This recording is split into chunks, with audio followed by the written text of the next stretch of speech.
Good morning मेरे प्यारे students, कैसे हो आप सब लोग। आई होप कि आप सब अच्छे होंगे, मस्त होंगे। और मैं एक बार फिर से आपका इस ऑनलाइन प्लेटफॉर्म के ऊपर हार्दिक स्वागत करता हूँ।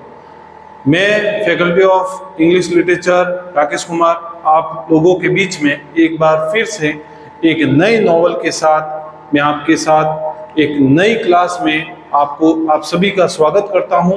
और मैं आपके लिए एक अच्छी नॉवेल जो कि हमारे इंडियन इंग्लिश लिटरेचर के जो राइटर हैं धर्मवीर भारती जी, उनकी एक सबसे शानदार जो कह सकते हैं कि कृति या उनका शानदार वर्क जो कि है अंधा युग, उसको मैं आपके सामने लेकर आया हूं।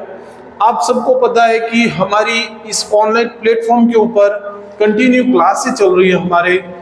जैसे जैसे आपके एग्जाम होते जा रहे हैं, मैं उसी के अनुसार आपका जो नया सिलेबस है, सेमेस्टर स्कीम है, उसके अनुसार आपके हर एक सेमेस्टर के मैं वीडियोस यहाँ पर लेकर आ रहा हूँ। और आई होप कि आप सबका प्यार भी मेरे को काफ़ी मिल रहा है। और इसी तरह से मैं चाहता हूँ कि मैं और ज़्यादा सुधार करूँ और अच्छी क्वालिटीज़ के वीडियोस मैं आपके बीच में इसी तरह से लेकर आऊँ। और आप सभी से भी ये मैं आग्रह करना चाहता हूँ कि आप मेरी जो ये क्लासें हैं वो अपने दोस्तों तक पहुँचाएँ और इसी तरह से आप सभी का प्यार मेरे ऊपर बना रहे। और उसी के साथ हम अब अपना जो नया यूनिट है, यूनिट नंबर 4, उसको हम शुरू करते हैं। और उसी के साथ मैं एक इंट्रोडक्शन दे देना चाहता हूं, जिसमें कि हमारी जो क्लासें हैं वो बीए पार्ट 2 की हैं, सेकेंड ईयर की हैं, जिसमें सेमेस्टर 4, जिसमें क्या है सेमेस्टर 4, उसकी क्लास मैं आपके साथ लेकर आया हूं। और जिसमें कौन सी यूनिवर्सिटी हमारी, जय नारायण व्यास, जो कि कहां से बिलोंग करती है, जोधपुर से, ठीक है। उसी का सिलेबस है हमारे इंग्लिश लिटरेचर के अंदर, जिसका यूनिट नंबर 4 है। और उस यूनिट नंबर 4 के अंदर जो हमारा ड्रामा है वो कौन सा है, अंधा युग। और ये जो अंधा युग है ये किसके द्वारा लिखा गया है, धर्मवीर भारती जी के द्वारा लिखा गया है, जो कि हमारे क्या है, एक इंडियन इंग्लिश राइटर है, जो कि क्या है, हमारे एक इंडियन इंग्लिश राइटर है, ठीक है। और उसी का आज हम क्या करेंगे, हमारे इस पहले पार्ट के अंदर हम किसके बारे में पढ़ेंगे, धर्मवीर भारती जी के बारे में पढ़ेंगे। उनका इंट्रोडक्शन देखेंगे, उनका जन्म कहाँ हुआ, कहाँ से बिलोंग करते थे, उन सभी का। क्योंकि जरूरी होता है कि जब हम कभी नॉवल पढ़ते हैं या किसी भी ड्रामा को पढ़ते हैं तो सबसे पहले हमें क्या करना चाहिए, उस राइटर के बारे में ध्यान होना चाहिए जिसने इस नॉवल को लिखा है, ठीक है। इनकी बहुत सारी बुक्स हैं, जैसे कि आपने लास्ट अपने जो सेमेस्टर था उसमें देखा था, ट्रेन टू पाकिस्तान है, जैसे उसमें जैसे खुशवंत सिंह जी थे ट्रेन टू पाकिस्तान में। तो ये सब एक ही समकालीन के राइटर्स हैं जो कि क्या है, अपने अपने व्यू पॉइंट्स को कुछ इन ड्रामाओं के माध्यम से लोगों के बीच में देने की कोशिश 1947 के आसपास करते हैं, ठीक है। और अभी जैसे कि हमारे जो स्कीम सीजन आया, ये जो सेमेस्टर सीजन आया, इसके अंदर हमारा ये हो चुका था तय कि 50% जो सिलेबस होगा वो इंडियन इंग्लिश लिटरेचर का होगा और 50% जो हमारा चला आ रहा है ब्रिटेन इंग्लिश का, वो चलता रहेगा, ठीक है। आज हम देखेंगे हमारे ऑथर के बारे में, ऑथर का इंट्रोडक्शन देखेंगे कि हमारे जो ऑथर है वो कहाँ से बिलोंग करते थे, उनका जन्म कब हुआ, वो सब चीजों को हम क्या करेंगे यहाँ पर आज पढ़ने की कोशिश करेंगे। तो सबसे पहले शुरू करते हैं हम introduction of the author. Introduction किसका, ऑथर का इंट्रोडक्शन, जिसमें हम देखेंगे कि धर्मवीर भारती का जो जन्म है वो दिसंबर 25, 1926 में होता है। धर्मवीर भारती जी का जो जन्म है वो कब होता है, 25 दिसंबर 1926 को होता है। और इनका जो निधन है वो होता है 4 सितंबर 1997। 4 सितंबर 1997 को क्या होता है, इनका निधन हो जाता है। तो ये माना जाता है कि ये जो राइटर्स थे सारे, ये उस पार्टीशन के दौरान सब चीजों को क्या कर रहे थे, देख रहे थे, किस तरह से एक गुलाम भारत को एक आजाद भारत के ओर बढ़ते हुए देखना, ये इन सभी राइटर्स को क्या है, मौका मिला था वहां पर। और इन्होंने उस बड़े डिफरेंसेस को किस तरह से कवर किया, क्योंकि जब हम आजाद हुए थे तो हमारे पास बहुत सारी चुनौतियां थी, क्योंकि हम देखते हैं कि एजुकेशन सिस्टम हमारा सही नहीं था, हमारा जो समाज था वो बिखरा हुआ था, हमारी जो संस्कृति थी वो एकदम से छिन्न भिन्न हो चुकी थी, क्योंकि अंग्रेजों ने उसको भी एकदम से तोड़ चुके थे, और कई सारी ऐसी परेशानियां थी जिसका सामना हमें आजादी के बाद करना था। लेकिन बड़े ही हमारे अच्छे जो पॉलिटिशियंस हुए, उसके साथ ही हमारे जो ये लेखक थे, इनका बहुत बड़ा योगदान रहता है उस समय। और इन क्रांतिकारियों के द्वारा इन लोगों ने जब हमारे भारत को आजाद करवाया, तो उसके बाद का जो कह सकते हैं कि जो वर्तमान में हम जो भारत को देख रहे हैं, उसमें आगे बढ़ने में, हमारे भारत को बढ़ाने में इन सभी व्यक्तियों का उतना ही बड़ा योगदान है, क्योंकि इन सभी ने अपनी मेहनत से, अपने खून पसीने से हमारे भारत नाम के इस पौधे को क्या किया है, सींचा है। अब हम देखते हैं कि धर्मवीर भारती जी का जो जन्म है वो 25 दिसंबर को हुआ है, और 1926 को क्या है, इनका जन्म हुआ है, और 4 सितंबर 1997 को क्या हुआ था, इनका निधन हो चुका था। वॉज एन री-ऑनर्ड हिंदी पोइट, ये एक हिंदी पोइट थे। क्या थे? एक हिंदी पोइट थे, ऑथर थे, प्लेराइट थे, एंड ए सोशल थिंकर, एक सामाजिक विचारक थे। और ये कहां से बिलोंग करते थे? भारत से बिलोंग करते थे। ठीक है। He was the chief editor of the popular Hindi weekly magazine. ये चीफ एडिटर थे, प्रमुख संपादक थे, कौन सी मैगजीन के? धर्मयुग। कौन सी मैगजीन के? धर्मयुग। फ्रॉम, जो कि चलती है 1960 से लेकर 1987 तक चलती हैं।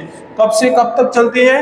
1960 से लेकर 1987 तक चलती हैं, और जिसका नाम क्या है? धर्मयुग। क्या नाम है? धर्मयुग नाम है। क्या नाम है? धर्मयुग। उसके बाद देखते हैं, he was also a journalist, वो एक पत्रकार भी थे। क्या थे? पत्रकार भी थे, इसीलिए चीफ एडिटर बनते हैं। And served as an editor of a Dharmayug, और उन्होंने खुद भी एक एडिटर के तौर पर धर्मयुग के अंदर क्या किया है? काम किया है। ए प्रेस्टीज हिंदी वीकली मैगजीन, भारतीय work blend model sensibilities with the deep philosophical and A social concern. अब ये जो धर्मयुग थी, इस वीकली मैगजीन में, क्योंकि ये सप्ताह में एक बार आती थी, और इसके अंदर जो हमारे भारतीय हैं, उन्होंने बहुत ही एक रेस्पॉन्सिबल तरीके से, बड़े ही एक गहरे दर्शन और एक सामाजिक जो कंसर्न है, उस समय समाज के अंदर जो कुरीतियां थी, समाज के अंदर जो चेंज था, उन सभी चीजों के बारे में बड़े ही गहरी सोच के साथ, बड़ा ही एक अच्छा कह सकते हैं कि अपन बड़े ही व्यवस्थित तरीके से इस धर्मयुग नाम की इस मैगजीन के अंदर वो क्या करते थे? अपने विचारों को रखते थे। और यही मैसेज उस समय जब हमारा आजाद भारत हुआ तो लोगों तक क्या होता था? पहुंचता था। ठीक है। फिर चलते हैं हम आगे। हिज नॉवल गुनाहों का देवता, इनकी एक नॉवेल थी जिसका नाम क्या था? गुनाहों का देवता, remain one of the most beloved pieces of Hindi literature. ये एक क्या है? हिंदी लिटरेचर का सबसे खूबसूरत पीस है, जिसका नाम क्या है? गुनाहों का देवता, जो कि क्या है? किनके द्वारा लिखा गया है? धर्मवीर भारती जी के द्वारा लिखा गया है। His play अंधा युग is a considered, अब उनका जो प्ले था अंधा युग, is a considered landmark in a Indian theater। अब ये जो मैंने आपको बताया था कि जो अंधा युग एक जो प्ले है, वो एक प्रकार का लैंडमार्क बन जाता है। हमारे भारतीय जो थिएटर्स थे, उनके लिए एक प्रकार का लैंडमार्क है। लैंडमार्क का मतलब होना एक प्रकार का चिन्ह होना। ठीक है। एक प्रकार की शुरुआत होनी वहां से।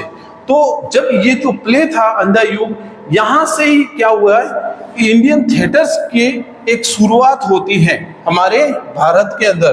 क्योंकि ये प्ले जब 1950s के आसपास जब लिखा गया था, तो उस समय हमारे भारत की अभी क्या कह सकते हैं कि मतलब चढ़ाई चल रही थी, है ना। क्योंकि अभी जस्ट आजाद हुआ था, तो हमारे यहाँ पे ये थिएटर्स का इतना चलन नहीं था। लेकिन जब इन्होंने ये लिखा और इसका मैसेज लोगों तक पहुंचाने के लिए इन्होंने अलग अलग चीजों का उपयोग किया, जैसे गली मोहल्लों में कुछ ऐसी फेमस प्लेस जैसे कि लाल किला है, पुराना किला है, इंडिया गेट है, वहां पर इन्होंने क्या किया, अंधा युग जो प्ले है उसको वहां पर क्या किया, करवाया, ताकि लोगों तक क्या है ज्यादा से ज्यादा क्या हो, मैसेज पहुंचे। तो इसीलिए ये कहा गया है कि अंधा युग क्या है, एक लैंडमार्क है। ठीक है। भारती वॉज अवार्डेड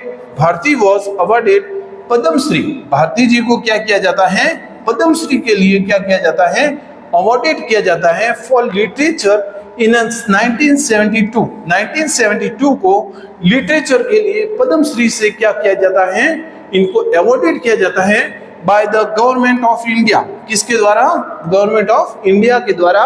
कब किया जाता है, 1972 के अंदर।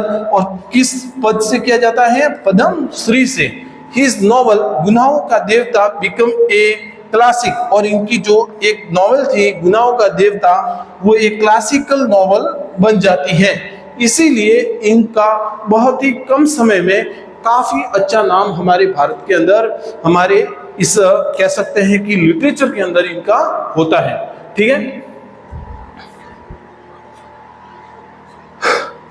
फिर देखो, भारती सूरज का सातवां घोड़ा, इनका एक और जो नॉवल थी वो उसका नाम क्या था, सूरज का सातवां घोड़ा is a considered a unique experiment in a story telling.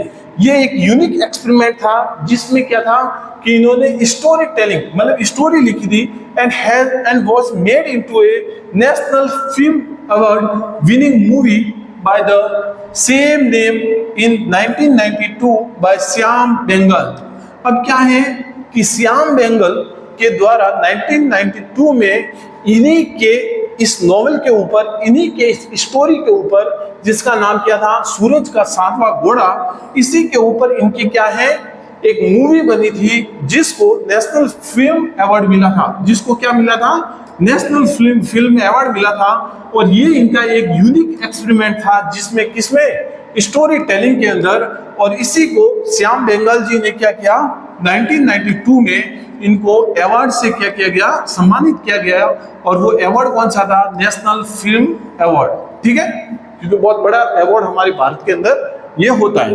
फिर देखते हैं, अंधा युग is a play set immediately after The Mahabharata war is a classical that is frequently performed in a public by the drama groups। अब क्या है कि हमारे यहाँ पर महाभारत, क्योंकि देखो ये प्ले लिखने का कारण क्या था कि जब हमारे यहाँ से अंग्रेज गए तो बहुत ही एक अलग विचारधारा पब्लिक के अंदर फैली हुई थी, जिसमें क्या था कि हमारे जो राइटर्स थे वो ये मानते थे कि भारत के अंदर जो लोग रह रहे हैं वो एक परिवार है, और इनके जो लोग हैं, जो आपस में अलग अलग धर्मों के लोग हैं, वो परिवार के सदस्य हैं। तो जिस तरह से महाभारत के अंदर दो भाइयों की लड़ाई होती है और जिसके कारण ये महाभारत हो जाता है, उसी के अनुसार इन्होंने भी ये कहा कि आप सब लोग एक परिवार हो और परिवार को कभी भी क्या है, एक दूसरे से झगड़ना नहीं चाहिए। और क्यों ये महाभारत हुआ, इसकी क्या गलतियां रही, वरना ये महाभारत कभी होता भी नहीं। तो उसी एक मैसेज को पहुंचाने के लिए जनता तक इन्होंने क्या किया, इमीडिएटली इस प्ले को क्या किया, अलग अलग जगह पर परफॉर्म करवाया। और उन्होंने क्या किया, जैसे कि पब्लिकली जो ड्रामा ग्रुप्स थे उनको हायर किया और उनको कहा कि आप गली मोहल्लों में जहां पर भी आपको जगह मिले वहां पर जाकर इस प्ले को क्या करो, ज्यादा से ज्यादा लोगों के बीच में फैलाओ। He was awarded the संगीत नाटक academy award in a play writing in the 1998। अब 1998 के अंदर इनको संगीत नाटक अकेडमी के द्वारा अवार्डेड किया जाता है प्ले राइटिंग के लिए हिंदी के अंदर, एंड गिवन बाय संगीत नाटक academy, India national academy of the music, dance and drama. और इंडिया की जो नेशनल अकेडमी है म्यूजिक, डांस और ड्रामा, उसके द्वारा ये अवार्ड दिया जाता है संगीत नाटक अकेडमी। ये जो नाटक अकेडमी अवार्ड, ये जो 1988 में किसको मिलता है, धर्मवीर भारती जी को मिलता है। ठीक है, फिर चलते हैं, इनके कुछ वर्क हैं, कुछ इनके काम हैं जो हम यहाँ देखेंगे, जो कि बहुत ही फेमस काम है, जो धर्मवीर भारती जी के इंट्रोडक्शन में आपके लिए बहुत ही काम आएंगे, जिसका नाम है गुनाहों का देवता। सबसे पहला क्या है, गुनाहों का देवता, जो कि इनके लिए काफी फेमस था। और जिसके अंदर हमें देखने को मिलता है क्या, एक classical Hindi novel exploring love, emotions and sacrifice, जो कि हमें क्या बताता है, एक सेक्रीफाइस बताता है, एक लव बताता है और एक इमोशंस बताता है। ठीक है, ये तीनों ही चीज हमें इस गुनाहों के देवता के अंदर देखने को मिलती हैं। फिर है सूरज का सातवां घोड़ा। सूरज का सातवां घोड़ा, a unique novel structured like a interconnected stories later adapted into a film by Shyam Benegal. अब क्या है, ये जो है सूरज का सातवां घोड़ा, ये एक स्ट्रक्चर नॉवेल है जिसके अंदर कुछ स्टोरियां कनेक्टेड हैं और उसको बाद में श्याम बेंगल के द्वारा एक फिल्म के तौर पर यूज किया जाता है। ठीक है, और लास्ट में है हमारी जो नॉवेल है Andha Yug, a celebrated verse play on a Mahabharata depicting the moral and ethical dilemmas of a war. इसके अंदर हमें ये देखने को मिलता है कि सबसे पहले तो ये महाभारत के ही एक पार्ट से लिया गया है और उसके बाद इसके अंदर कुछ नैतिक और कुछ ऐसे द्वंद्व जो कि इस वार, जो इस युद्ध के होने का कारण होते हैं, उसको यहाँ पर समझाने की कोशिश की जाएगी। तो ये था एक इंट्रोडक्शन हमारे धर्मवीर भारती जी के बारे में, जिन्होंने अंधा युग लिखी है। अब हम क्या करेंगे, हमारे जो नेक्स्ट पार्ट है उसके अंदर अंधा युग का इंट्रोडक्शन और उसके कुछ कैरेक्टर, उसकी क्लास लेकर आऊंगा और फिर हमारा जो थर्ड पार्ट होगा उसके अंदर हम क्या करेंगे, सारांश पढ़ेंगे। आई होप कि आपको ये इंट्रोडक्शन आपके काम आएगा, क्योंकि ये काफी इंपॉर्टेंट और सिलेक्टेड इंट्रोडक्शन है। आई होप कि आप सब इसको अच्छे से करेंगे और इसी तरह से हम आपका जो ये कोर्स है बड़ी ही जल्दी इस ऑनलाइन प्लेटफॉर्म के ऊपर पूरा कर देंगे, ताकि आप आराम से आपके आने वाले समय में क्या कर सको, तैयारी कर सको। तब तक के लिए थैंक यू, मिलते हैं नेक्स्ट वीडियो में। Most welcome.